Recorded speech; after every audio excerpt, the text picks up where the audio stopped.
Vou embarcar aqui o nosso convidado de hoje, né? É um colunista aqui da TV 247, advogado, jurista e cientista político, vai fazer aqui a análise do dia. Vou trazer o Jorge Folena aqui para conversar com a gente. Jorge, muito bom, boa noite. Tudo bem? Obrigada aqui pela sua participação. Boa noite, Daiane. Olha, uma satisfação estar contigo, fazer o programa. Já falei para você que eu sou seu fã. Você aqui. E boa noite a todos que estão nos acompanhando também, todos os internautas da comunidade 247. Muito obrigada pelo carinho de sempre.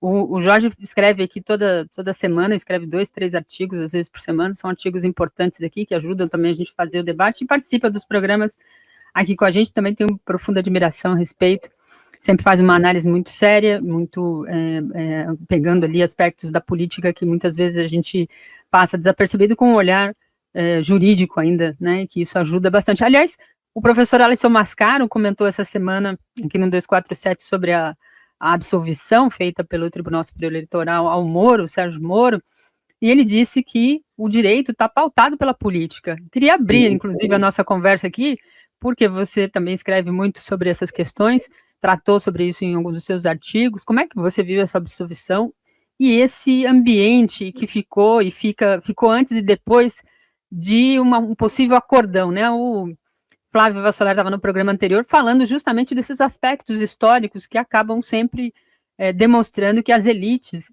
no momento em que há uma pressão popular, em que há movimentação para um caminho, as elites se reajustam, se aglutinam e fazem esse tal acordão. Você acredita que isso está no radar de fato?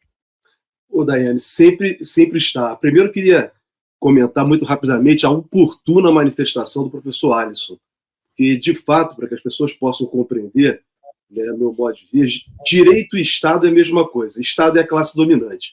Então, é reflexo exatamente disso que ele falou, a política interferindo o aspecto ideológico do direito total, né, a partir do pensamento da classe dominante que representa o Estado que vivemos. Então, essa análise do professor Alisson ela é muito oportuna, né, para que as pessoas possam compreender o que sempre está por trás dos debates no direito e nos tribunais. Essa semana, inclusive, você foi muito feliz, estava acompanhando você no Bom Dia, né, exatamente no dia seguinte ao julgamento do TSE, no caso do Moro, a sua análise sobre o Poder Judiciário foi imperfeita, Daiane, porque, na verdade, o Poder Judiciário, ele exatamente está ali, dentro dessa estrutura de poder do Estado, para tentar ratificar os interesses dessa classe dominante. Então, ele vai ficar, como nós vimos em muitas oportunidades, quase sempre, de costas para os interesses da sociedade, da maioria da sociedade. No caso brasileiro, me lembro que você falou bem isso, está de costas contra os interesses exatamente da população pobre brasileira, que é formada por negros, né? Então, trabalhadores. Então, essa é a luta que se trava.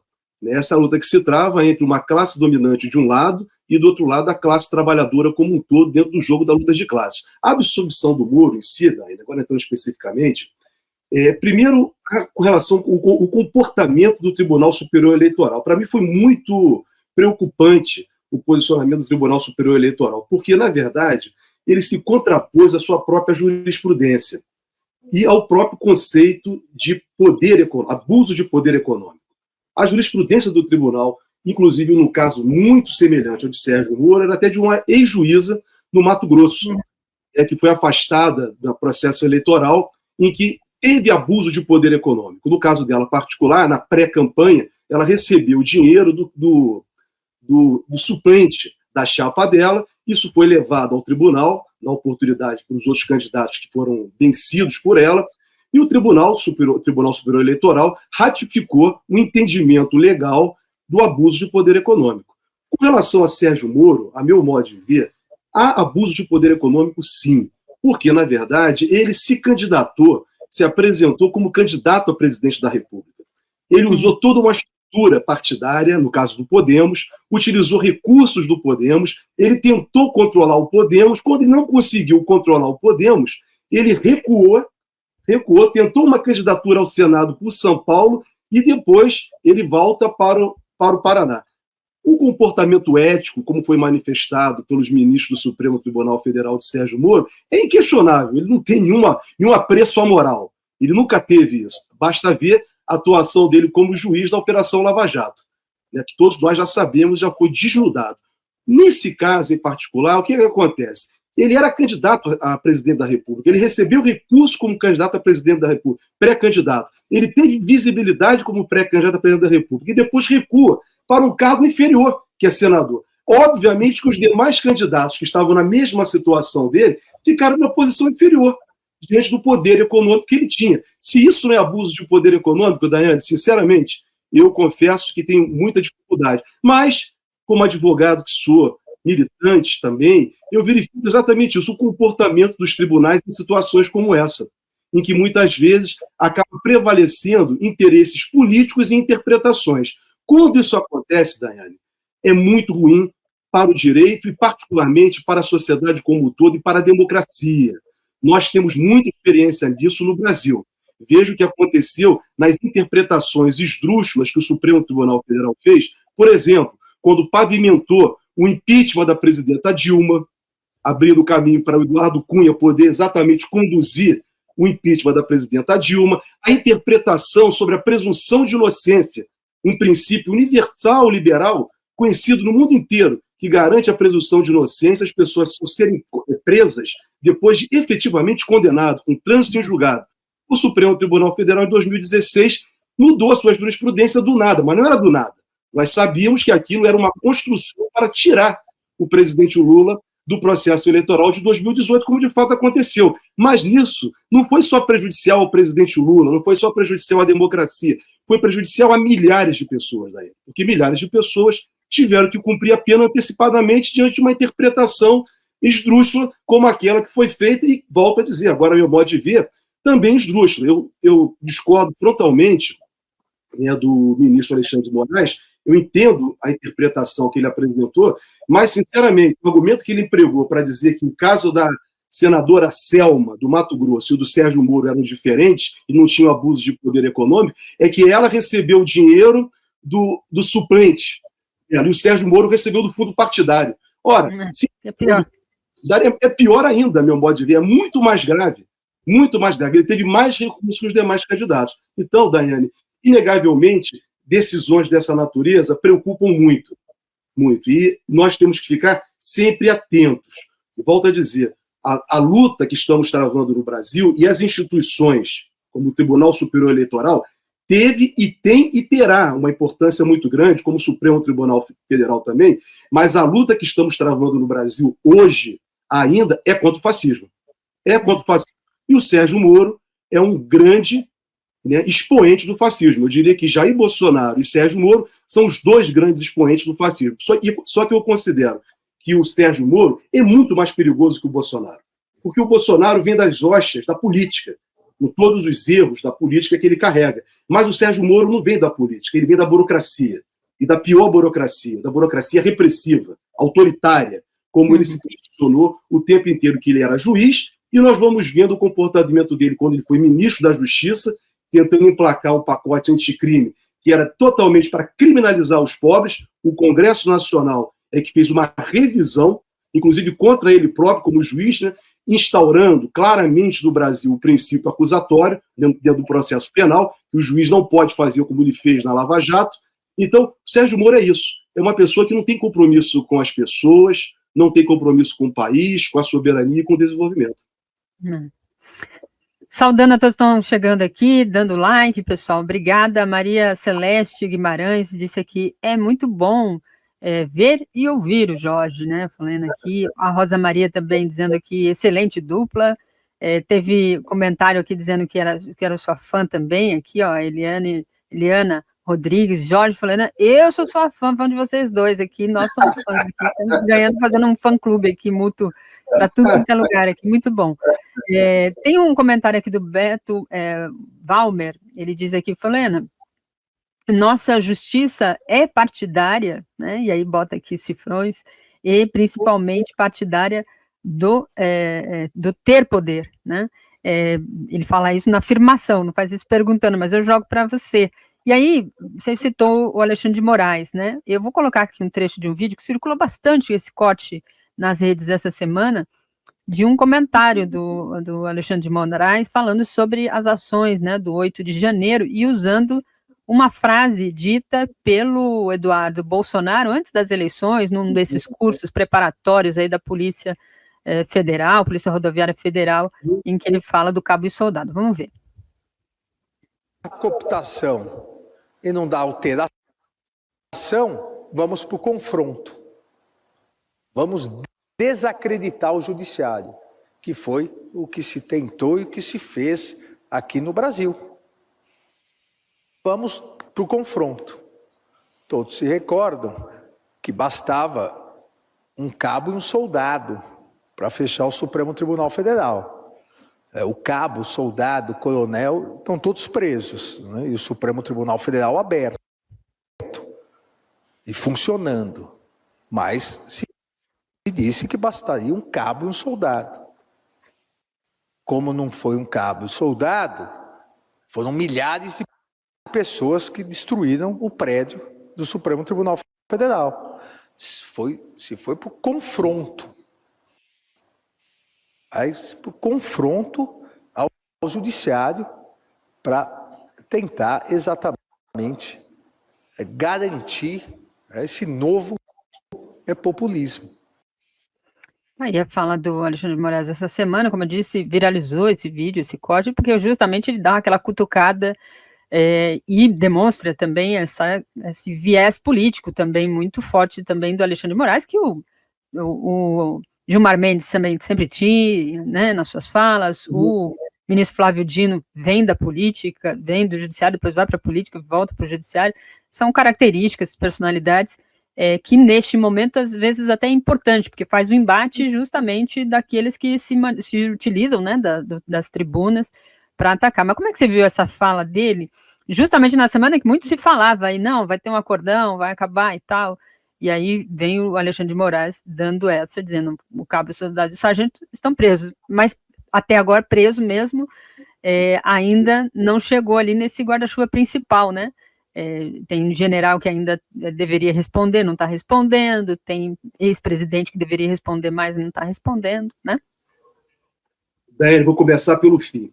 Olha, eu no meu Twitter, toda semana eu estou perguntando, agora eu passei quase diariamente a perguntar o seguinte: quando o fascista Mó e seu séquito golpista serão denunciados pelo Procurador-Geral da República? Por que eu faço essa pergunta? Porque já há provas, a meu juízo, provas, não convicção, provas suficientes para a propositura da denúncia. Da denúncia, para as pessoas entenderem que é ação criminal, abertura do processo criminal. Por quê? Inclusive por causa do Alexandre de Moraes. Eu acho que ele foi muito feliz quando ele tornou público as investigações, boa parte das investigações. Quando a imprensa corporativa começou com aquele disse-me-disse, com fofoca, e ele terminou com aquilo, liberou para todo mundo. Liberou para você, do 247, liberou para todo mundo, para mim, para todos que estão nos assistindo aqui, que foram exatamente, né, o que aconteceu a partir de fevereiro e março, quando nós tivemos conhecimento, por exemplo, daquele vídeo da sessão que teve no Palácio do Planalto no dia 22 de julho de 2022, que ficou claro que era um encontro, não era um encontro para tratar de assuntos republicanos, para tratar de assuntos administrativos do governo federal. Era um encontro que era para tratar uma conspiração golpista contra o Brasil, contra a Constituição, contra as instituições brasileiras. Está claro isso. Tem a manifestação, diversas manifestações de Bolsonaro, diversas manifestações de ministros naquela reunião. Exemplo, o ministro da Defesa, que era ex-comandante do Exército, o Paulo Sérgio. A manifestação do Heleno, que inclusive o Bolsonaro interrompe o Heleno. General, não vamos falar mais isso não. Porque ele falou, será que eu posso falar isso aqui? Porque ele estava ali, olha que o Heleno era um camarada do serviço secreto do Bolsonaro, e uma reunião sendo gravada. Veja vocês o nível dessas pessoas, o nível cognitivo, para pegar aí meu amigo Zé Geraldo, o nível cognitivo dessas pessoas. Então, era uma reunião golpista, nós temos esse elemento. Além disso, Daiane, tem diversas provas. Eu não quero nem me valer mais da delação de Mauro Cid, que é indício de prova. Mas, a partir do indício de prova, provas foram construídas, provas foram coletadas, como esse vídeo que eu acabei de falar agora, como os dois testemunhos categóricos do dos comandantes do Exército e da Aeronáutica do governo de Bolsonaro. Todos os dois foram claros no sentido de que havia uma tentativa de golpe, que o comandante da Marinha aderiu ao golpe. Então, provas tem, elementos tem. Eu não estou falando isso do nada, não estou falando da minha cabeça. Eu não estou aqui praticando nenhum ato em desacordo com a moral dessas pessoas. Eu estou me valendo daquilo que foi divulgado. Veja, quando em 8 de fevereiro, me lembro, na véspera do Carnaval, o Alexandre de Moraes liberou, né, teve aquela primeira vez que o Bolsonaro aparece criminalmente, e liberou o que ele tinha tomado de informações. Tem uma manifestação do Braga Neto que questionava o comandante do Exército e da Aeronáutica. E ele dizia lá, o Braga Neto usou expressões de baixo calão, está tudo divulgado, está tudo aí, para todo mundo tomar conhecimento. Eu só quero lembrar, ele inclusive trouxe para o debate a mulher do Vilas Boas, a filha do Vilas Boas. Você veja, isso tudo está aí. Não fui eu que inventei, nem você que está inventando. São provas, documentos que foram cruzados por troca de WhatsApp, que a polícia tem esses documentos e o Alexandre de Moraes nos possibilitou. Então, a primeira pergunta que nós temos que estar fazendo todos os dias, Daiane, é isso. Quando o senhor Procurador-Geral da República irá propor as ações penais contra Bolsonaro e todo o seu entorno? Não adianta condenar apenas os bagrinhos, Daiane, com 17 anos, 20 anos, 10 anos, como nós temos já diversas condenações, como o próprio ministro se referiu agora no vídeo que nós verificamos aqui. Dito isso, quero dizer o seguinte, Daiane, é importantíssimo destacar, eu não sou nenhum advogado que fica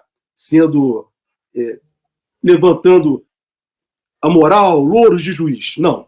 Eu sou muito crítico ao comportamento do Poder Judiciário, mas tem que reconhecer, até por uma questão de sobrevivência da democracia e de si próprio, o Supremo Tribunal Federal foi fundamental no embate do Bolsonaro. Mas não é que o tribunal teve que se comportar porque também ele estava em xeque. Senão ia ser implantada uma ditadura e o Supremo Tribunal Federal ficou naquela linha de frente com o Bolsonaro.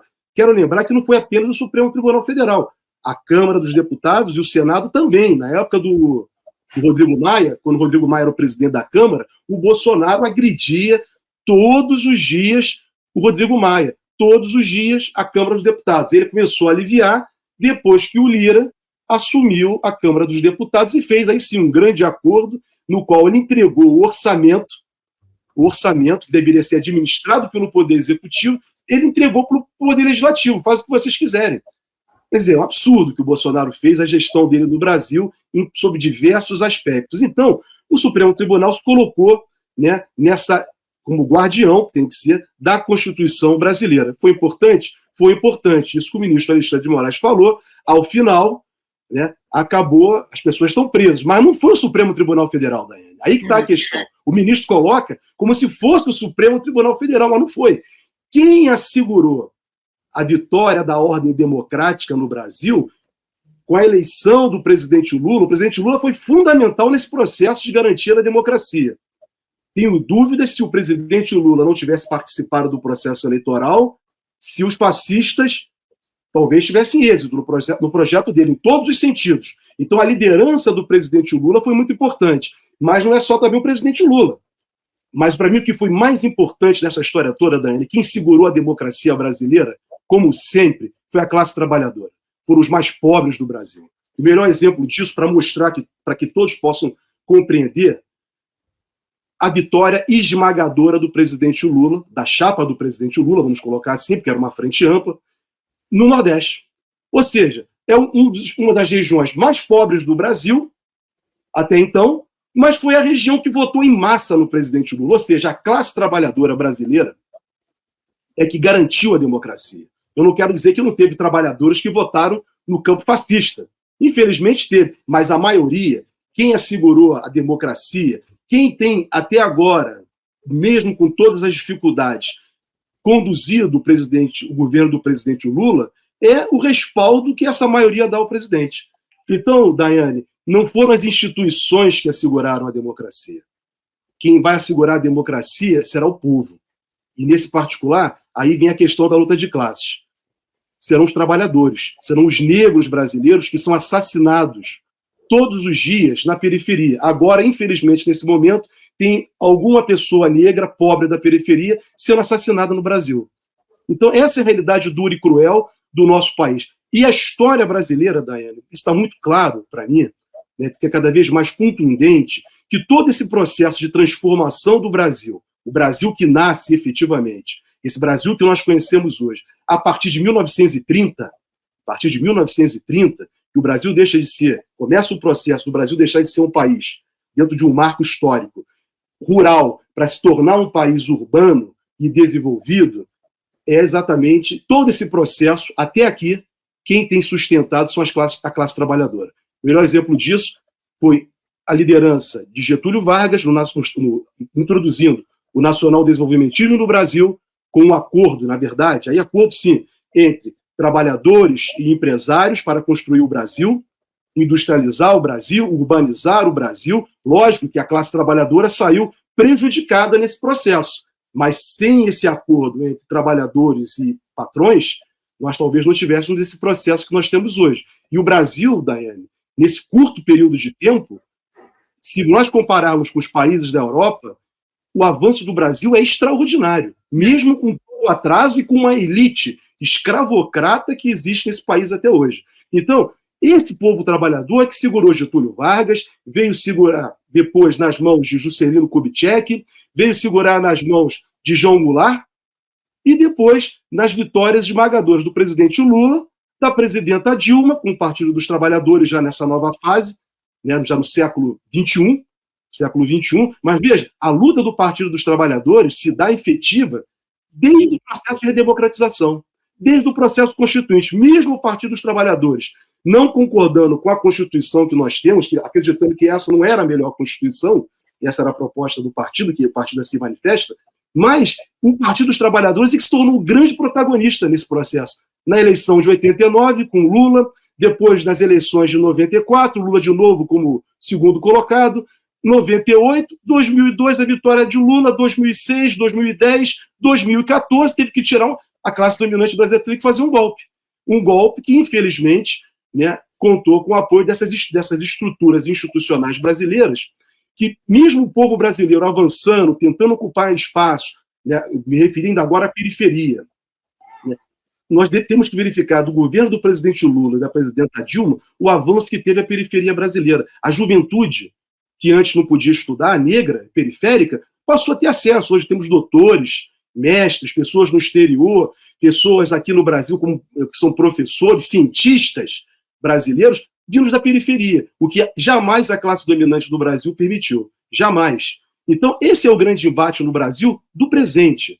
E que, infelizmente, Daiane, muitas pessoas no campo progressista ainda não compreenderam qual é a nossa luta. Por isso eles precisam de Bolsonaro, precisam de Sérgio Moro, precisam do governador de São Paulo, precisam de pessoas declaradamente e reconhecidamente com um viés fascista, um viés autoritário, um viés antipovo, antidemocrático. Então, quando eu ouço o ministro Alexandre de Moraes, é importante o que ele falou, é uma constatação, mas não é o Poder Judiciário o poder que vai garantir efetivamente a democracia do Brasil. Jamais será.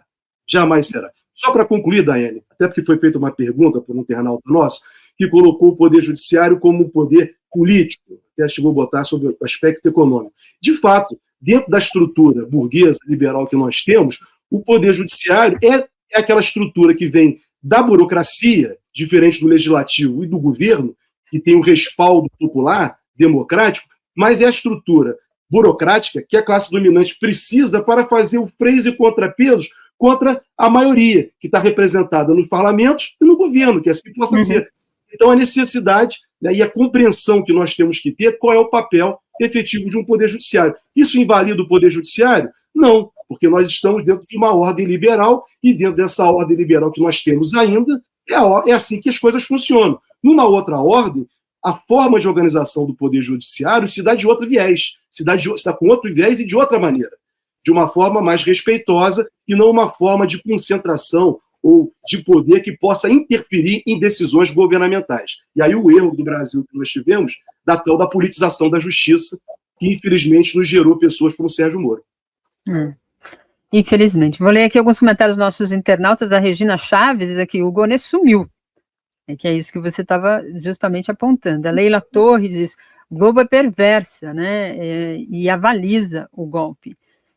A Nana Alves diz, é muito desgastante a gente ver esses caras acumularem crimes e nunca responder, né? Chega o castigo, nunca chega o castigo, e o que nos resta é esperar pela justiça que enrola demais, avalia aqui a Nana Alves, essa certa sensação de impunidade, né? O perfil Homens Já para Cozinha, acho interessante os nomes que a pessoa coloca aqui nos perfis, mas enfim, é esse o nome. Ele diz: o STF vai apoiar, e ele bota entre aspas, o Tarcísio para presidente em 2026, afirmando aqui o perfil. Nesse gancho, eu vou colocar aqui um trecho da fala do presidente Lula hoje, nessa inauguração do Trevo de Bom Sucesso, em que ele fala justamente dos investimentos, do que foi feito, e depois eu queria comentar uma fala feita pelo Jean Willis, que fez ali um comentário que ele diz, já sei que vou tomar muito puxão de orelha, o pessoal vai me xingar por conta disso, mas vou me posicionar. E eu acho que é importante o debate. Acho que a gente precisa fazer esse debate e as pessoas têm o direito de ter opiniões, desde que ela ajude ao debate. Tem opiniões que é para atacar, e eu acho que o Jean não faz isso. O Jean tem uma oposição e a gente precisa analisar se isso é o caminho ou não, e vamos para frente. Mas bora ouvir aqui o presidente Lula. Eu quero, primeiro, agradecer ao senador Renan, que além de senador, é o meu ministro do transporte, que está há algum tempo insistindo para que eu venha inaugurar esse trevo dessa obra aqui em Guarulhos. E o Alencar também, que telefonava sempre, presidente, o senhor tem que ir a Guarulhos, o senhor tem que ir a Guarulhos para inaugurar esse trevo. E eu dizia, tanto para o Renan quanto para o Alencar, que não havia necessidade de eu vir a Guarulhos para inaugurar esse trevo, mas que eu poderia vir para fazer outras coisas daqui, porque o que é importante nesse trevo é que a partir de hoje e a partir da manhã, ninguém vai ficar mais 2 horas no trânsito para chegar em casa.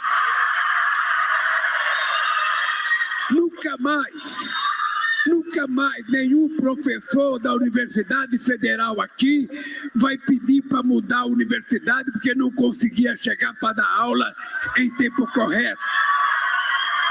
Nunca mais a mulher e a mãe vão ficar, a mulher e a filha vão ficar esperando o seu pai demorar 2 horas para chegar em casa, ou o marido esperar a mulher 2 horas para chegar em casa.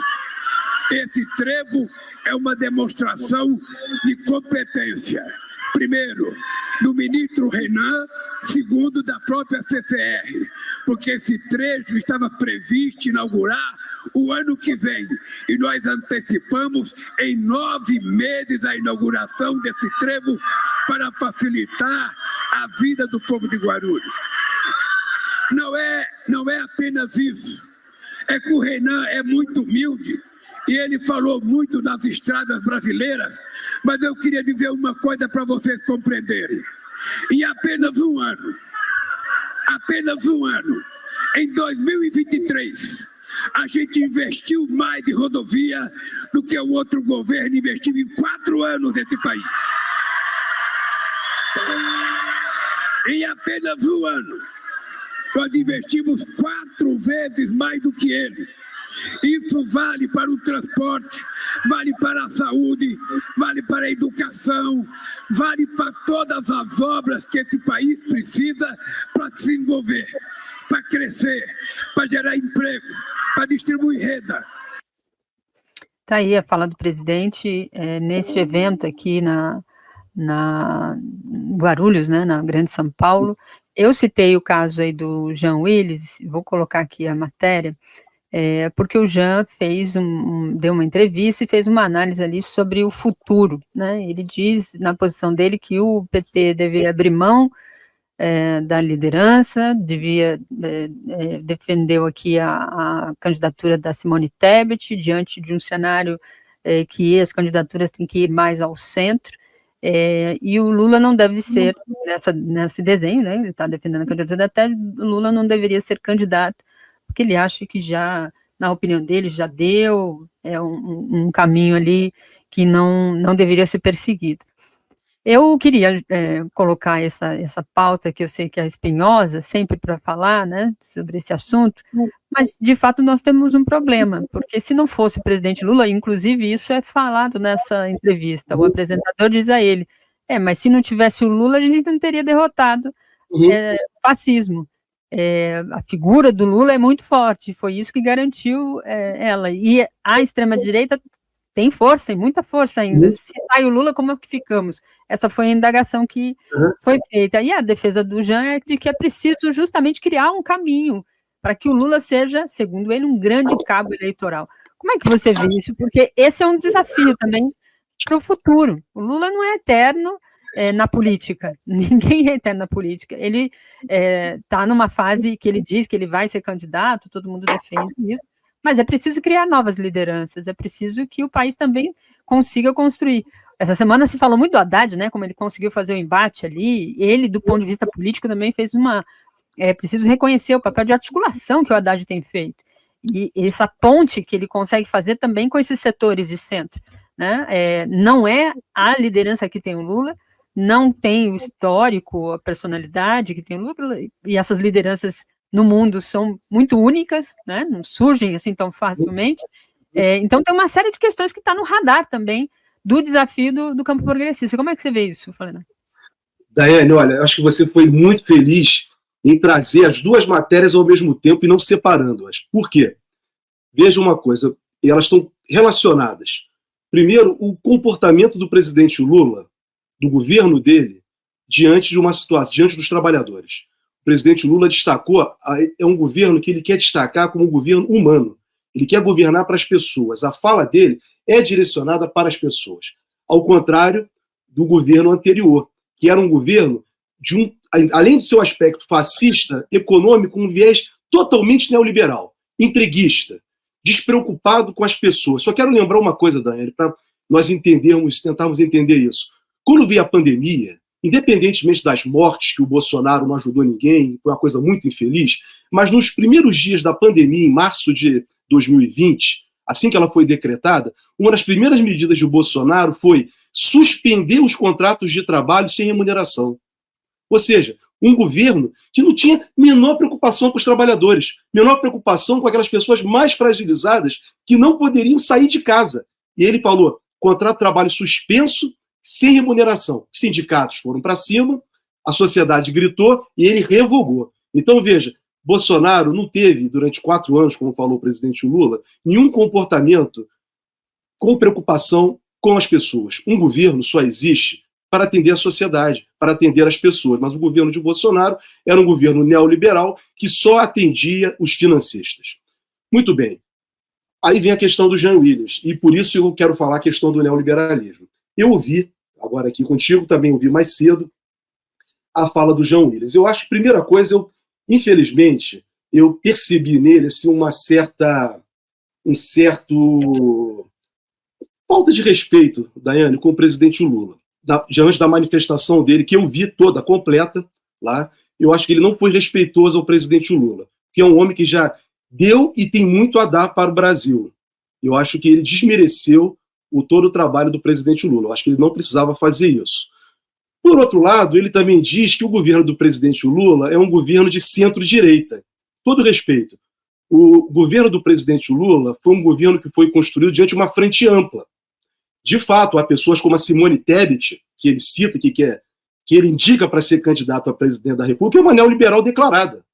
Uma neoliberal declarada. Mas o presidente Lula, que é uma pessoa que assume compromissos e respeita as pessoas que têm boa relação com ele, ofereceu a ela o Ministério do Planejamento. Está ajudando ela, inclusive, ela a se desenvolver. Ela está começando a aprender que tem que tratar das pessoas com humanidade. Isso está sendo bom para ela. Mas ela é de um viés neoliberal. E o Jean Willis fala isso é muito ruim, porque, na verdade, o governo do presidente Lula pode ser caracterizado dentro dessa frente ampla, mesmo tendo pessoas de direita no governo, mas como um governo de centro-esquerda. Não é esquerda como gostaríamos que fosse, mas nenhum governo do presidente Lula foi. E não tem nem condições de ser no Brasil diante da tal da governabilidade. Isso é algo que nós temos que compreender. Diante da estrutura eleitoral brasileira, política brasileira, é impossível nós termos um governo totalmente progressista no Brasil, porque jamais conseguiremos ter uma maioria esmagadora para aprovar reformas da Constituição que são necessárias para o campo progressista, democrático e popular. Impossível, nós não temos. E dentro disso temos que ficar dentro do campo da negociação. É aquilo que se fala muito na ciência política, né, de governos de coalizão, dentro de um presidencialismo de coalizão. Mas essa é a estrutura que se tem no Brasil. Então, mas o governo do presidente Lula, representado por ele, veja, o presidente Lula é a representação encarnada da classe trabalhadora. Ele vem do movimento sindical, ele é o representante dos trabalhadores no governo. Então, peço desculpas, né, o João Williams, né, que eu acho que ele teria que pedir desculpas ao presidente Lula, mas eu quero também pedir a ele, para dizer que jamais o governo do presidente Lula é um governo de centro-direita. Até porque o mandatário maior do governo é o presidente Lula.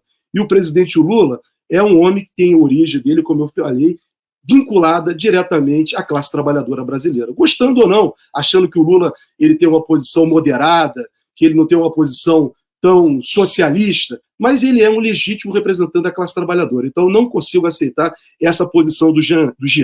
Porém, Daiane, por que ele fala isso? Há 2 semanas eu publiquei um artigo aqui no 247, mandei para você, você publicou, um artigo em que eu tratava do show da Madonna e da tragédia no Rio Grande do Sul, as 2 faces do neoliberalismo.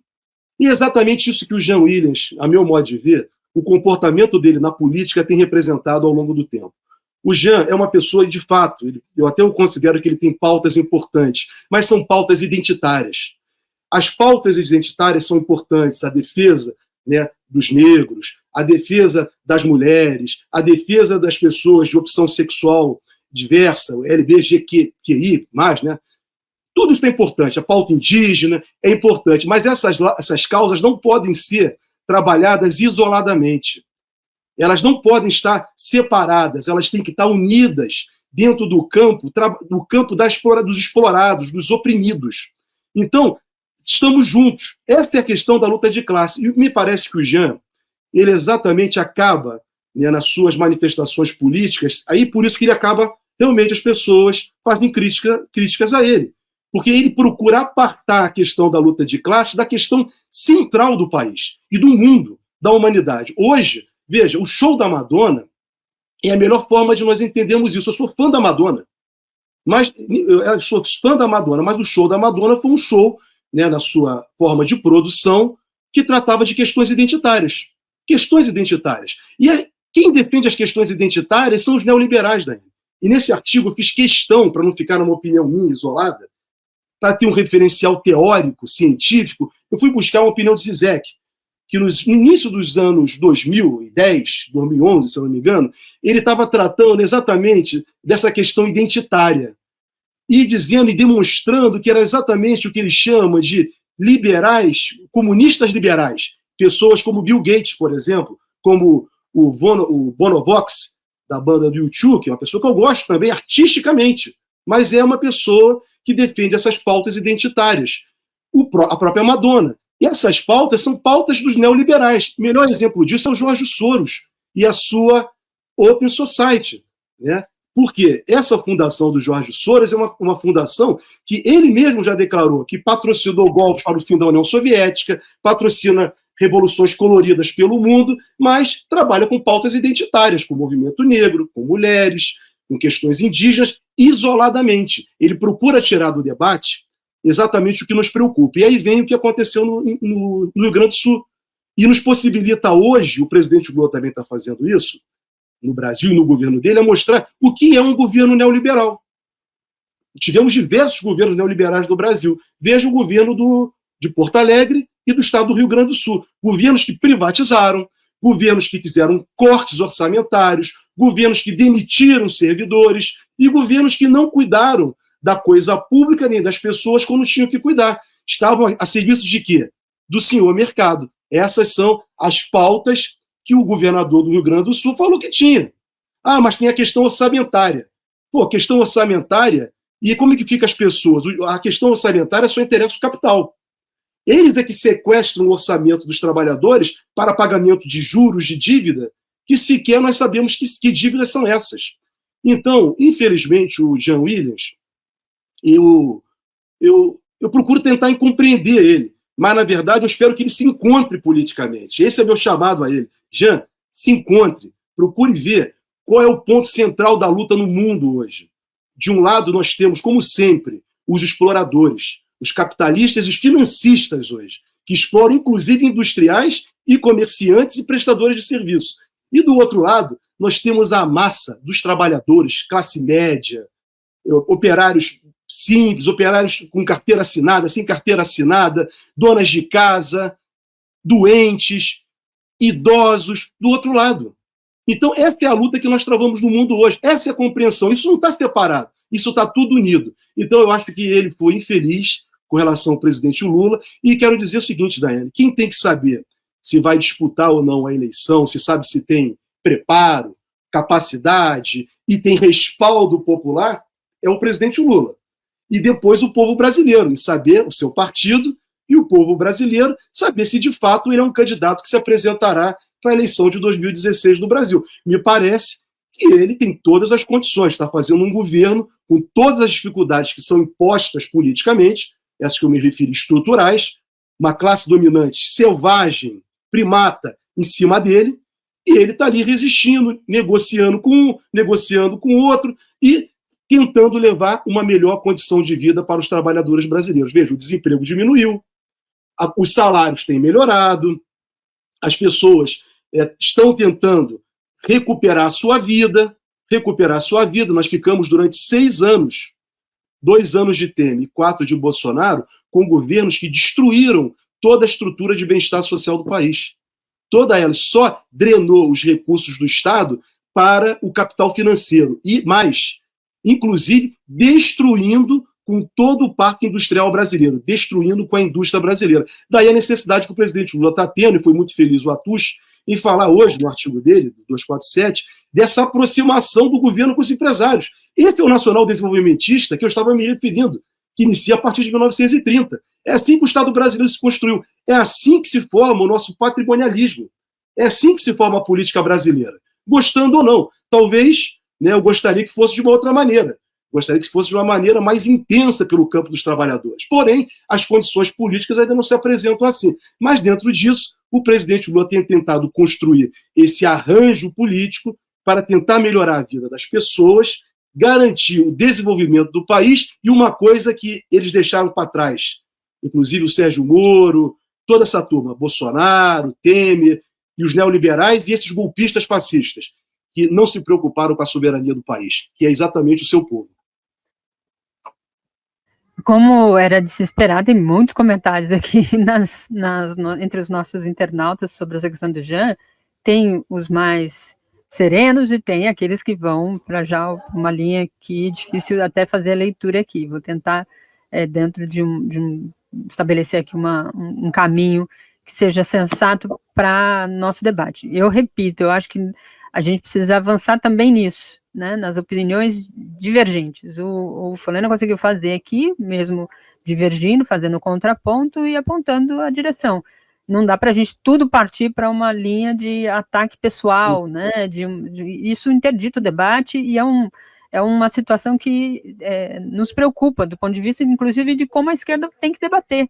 Muitas pessoas falam assim, a gente não está debatendo, não está formando as pessoas.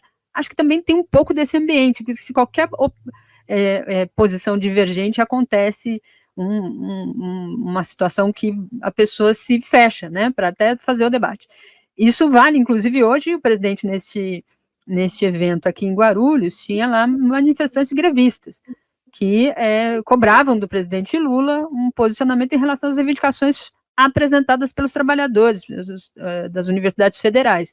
E o presidente falou a essas pessoas, daqui a pouco eu coloco aqui os comentários. Tem aqui a Inês Vieira, mandou um superchat aqui, Jorge, dizendo aqui, Jorge, você está muito gato hoje com essa camisa. Eu não sei, nem sei que camisa é tão diferente assim, mas essa camisa já foi comentada algumas vezes aqui também no chat hoje. Então, Obrigado. ou você está botando uma camisa muito diferente daquilo que você geralmente usa e o pessoal está reparando. A Miriam Pereira Ramos, diga. Não, eu sou comentando. A Miriam Pereira Ramos diz aqui, o Jean está procurando um jeito da extrema-direita voltar em 2026. Ela faz isso numa exclamação aqui, né? Jean está ressentido, segundo ela, porque não entrou no governo. Ele fala demais, avalia aqui a Miriam.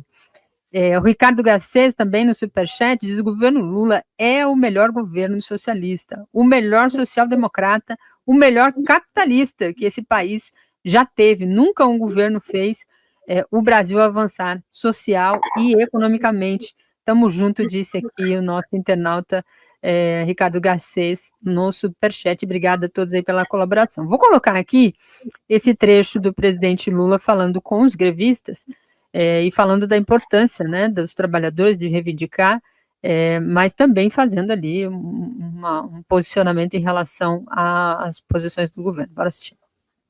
Para dizer para vocês, eu estou de volta para dizer para vocês. Eu até queria lembrar, eu estou vendo alguns companheiros levantando um cartaz ali para mim, estamos de greve. Que bom que vocês podem vir no comício do Lula e levantar um cartaz dizendo que estão com greve. Que bom. Que maravilha que é garantir o direito democrático das pessoas lutarem, das pessoas reivindicarem e das pessoas chegar a um acordo no momento correto. Porque há pouco tempo atrás, os estudantes não podiam se manifestar, os professores não podiam reivindicar, os reitores não podiam reclamar e o governo não estava disposto a negociar. Agora não. Agora vocês têm o direito de protestar, você tem o direito de levantar cartaz e levar faixa, porque o nosso governo é democrático e o nosso governo sabe lidar com as diferenças e sabe lidar com as contradições. Aí, essa fala do presidente eu acho importante, que é um pouco disso que a gente estava dizendo aqui, de entender que há espaço para isso. Antes não tinha, não estava, e a tentativa e a busca é justamente para que não exista esse espaço. Ele também falou, Volena, sobre essa questão do arroz, que foi o tema que eu puxei aqui para o programa de hoje. Vamos ouvir o que o presidente falou. Essa semana eu fiquei um pouco irritado porque o preço do arroz num pacote de 5 quilos, no supermercado estava R$ 36, no outro estava R$ 33. Eu chamei o Paulo Teixeira, que é ministro do Desenvolvimento Agrário, chamei a Conab, que é a nossa companhia de abastecimento, chamei o ministro Fávaro, que é o ministro da Agricultura, e nós decidimos. Arroz e feijão é uma coisa que nós brasileiros não sabemos e não queremos abrir mão. Por isso eles têm que estar num preço que o povo mais humilde e trabalhador possa comprar. E por isso tomamos a decisão de importar 1 milhão de toneladas de arroz para que a gente possa equilibrar o preço do arroz nesse país. E para isso o companheiro Alckmin assinou uma redução dos impostos que a gente cobrava para importar arroz, para que o arroz possa chegar aqui no Brasil mais barato e a gente garantir que não vai faltar arroz na mesa das crianças, na merenda escolar e muito menos na casa das pessoas. E pode ter certeza de uma coisa, esse ano o Brasil vai crescer outra vez. Quando o Brasil crescer, vai crescer o salário. Quando o salário crescer, vai crescer o poder de consumo. Quando crescer o poder de consumo, vai ter mais gente trabalhando, mais mulher trabalhando, mais homem trabalhando, mais adolescente estudando, que é o que nós queremos nesse país. É por isso que nós já anunciamos mais 100 institutos federais nesse país, para que a gente possa formar as nossas crianças. Tá aí, Volena, é uma medida importante, né, nessa questão do arroz. Realmente, eu fui ao mercado, já falei isso aqui, né? Eu encontrei arroz com R$50. Isso é um absurdo. Se a gente bota uma mãe, né, que tem empregada doméstica, minha mãe se aposentou como empregada doméstica, uma mãe que é empregada doméstica, ganha salário mínimo, tem 2, 3 filhos, paga aluguel, o gás, e aí tem que botar comida na mesa. Isso é uma loucura, custar um pacote de 5 quilos, R$50. Então, o governo faz uma medida importante e que atinge diretamente as pessoas, que vai atingir a mesa. Quando ele fala, vai baixar, Lula está se garantindo, né, Falena? O Daiane, olha só, primeiro, eu vou ser bem rápido, vocês têm muito tempo, mas dizer o seguinte, é muita coisa aí. Primeiro, para voltar ao Jean Willis, um governo que toma uma iniciativa dessa não pode ser chamado um governo de centro-direita, porque isso é uma intervenção do governo exatamente contra o abuso de poder econômico, contra o abuso, né, dessas pessoas que estão controlando, aumentando indevidamente o preço do arroz num momento difícil no Brasil. Ou seja, o governo interfere e que tem que interferir exatamente para garantir a sobrevivência das pessoas. Só para lembrar que o governo de Bolsonaro, que com aquela lei da liberdade econômica, revogou a lei complementar, lei delegada 4, de 1962, que era exatamente que o governo Jean Goulart, é um mecanismo que tinha para evitar abuso de poder econômico nos preços dos alimentos. E o Bolsonaro vai ser o governo que revogou, porque ele é um governo neoliberal. Os neoliberais não admitem que o Estado possa fazer ações como essa em defesa da população, em defesa do povo. Então, é um bom exemplo esse para mostrar que o governo do presidente Lula não é um governo de centro-direita, como infelizmente falou Jean Willis. Daiane, isso é muito importante que o presidente Lula fez, por quê? Não é só nisso, tem que ter estoque regulamentador. Veja o que aconteceu na Covid. Na Covid foi a mesma coisa. Os preços dos alimentos dispararam. E o pior, as pessoas não só estavam sem trabalhar, e os que tinham carteira assinada tiveram os salários reduzidos, alguns à metade. E os preços dispararam. E o governo não fez absolutamente nada porque dizia, um governo neoliberal não interfere na ordem econômica. Isso é um absurdo, contrário, inclusive, ao que diz a Constituição do Brasil. A Constituição brasileira determina que, nesses casos de interesse coletivo e segurança nacional, o governo tem que intervir.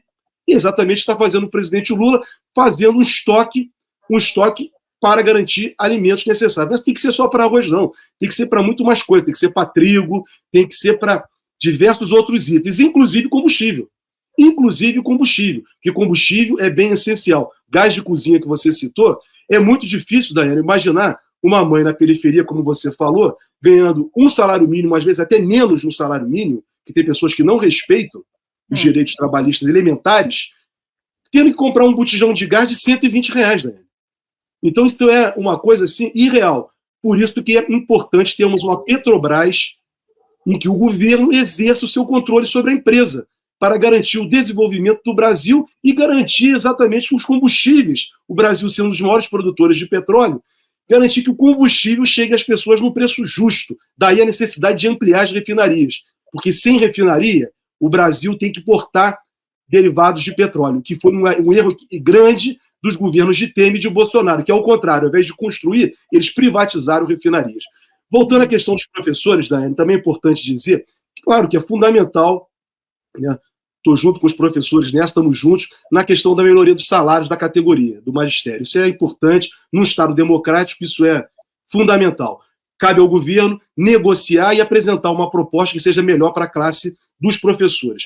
Mas o momento político do Brasil é muito difícil. Todos nós temos que compreender. Amarras neoliberais foram apresentadas para o governo do presidente Lula. Veja o tal do arcabouço fiscal, as dificuldades orçamentárias que não são impostas pelo governo.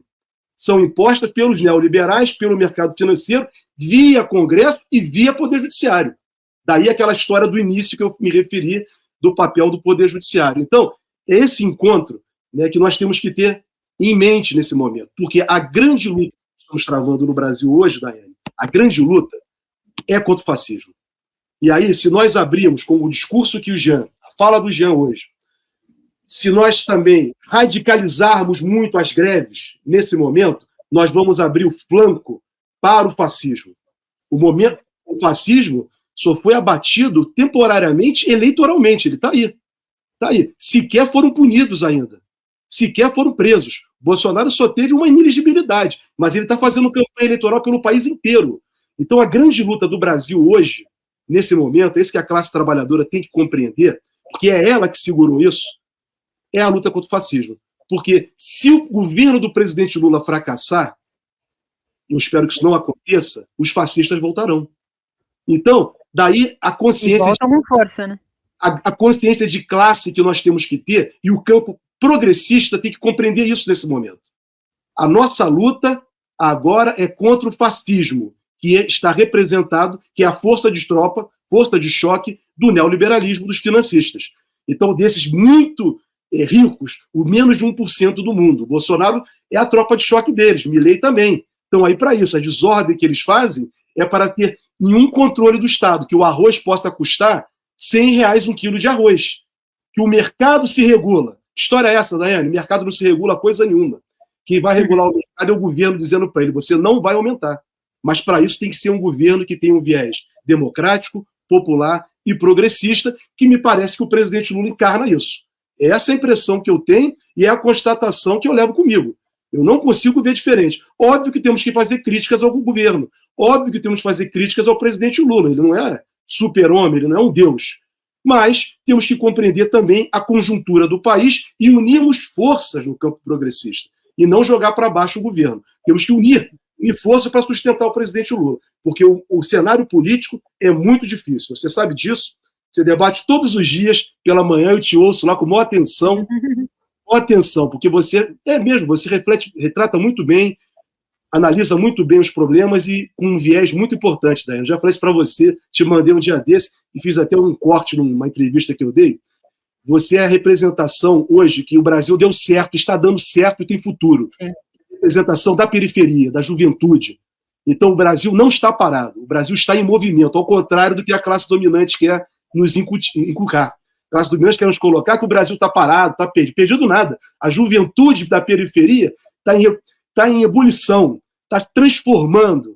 E as mulheres têm esse papel fundamental, e você é uma grande liderança nesse processo. Obrigada, que bom. Eu fico feliz, até porque eu também sinto um pouco disso. Eu acho que tem muito, esse movimento existe. Ele está ali prontinho. Daqui a pouco, quando se puxar o fio certo, aquele novelo que está todo embolado, puxando o fio certo, a coisa anda. Porque a realidade das coisas, né? Você fez uma análise aqui, e quando fala do gás, é importante isso. Porque o povo vai entender por que o Lula defende tanto a Petrobras, quando as pessoas entenderem qual é o papel que ela tem na mudança ali da gasolina, que a gasolina interfere numa série de outros serviços, vai interferir no diesel. Por que é bom que fique com o Estado, né?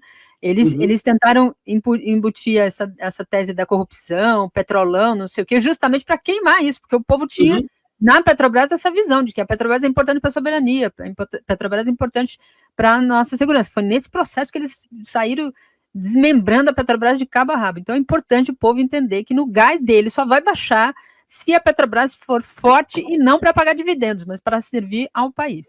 A gente tem pouco tempo, infelizmente, aqui, já acabou o programa, quando é bom, fica curtinho. O Garcês disse aqui, nunca um governo fez o Brasil avançar tanto como nós, nos governos do presidente Lula e a administração que ele forma, né? Então, é mais um reforço aqui do Garcês, agradecendo aqui a sua colaboração. A gente já está aí começando o programa da Hilde Gardengel, hoje com a Vera Valdez, atriz, que está no Teatro Oficina, estreando uma peça essa semana, e a gente segue aqui na sequência da nossa programação. Helena, muito bom sempre ter a sua participação, e eu nunca tenho dúvida disso, eu agradeço aqui os elogios, mas os elogios que você faz a mim, eu faço a você, por isso que eu abuso pouco dele, porque ele faz muito programa com um monte de gente, e aí eu falo, não vou deixar o cara cansado, mas eu falei, não, vou chamar, nesse final de semana eu vou chamar, que eu acho que vai dar um caldo aqui importante. Pode abusar, Daiane, pode abusar, você autoriza, você está autorizada. Ó, tá vendo? A nossa audiência aqui vai gostar. Obrigada a todos, volta aqui amanhã, um abraço, Jorge, obrigada aí pela sua participação e colaboração, beijo, tchau, tchau. Obrigado, tchau, beijão, tchau.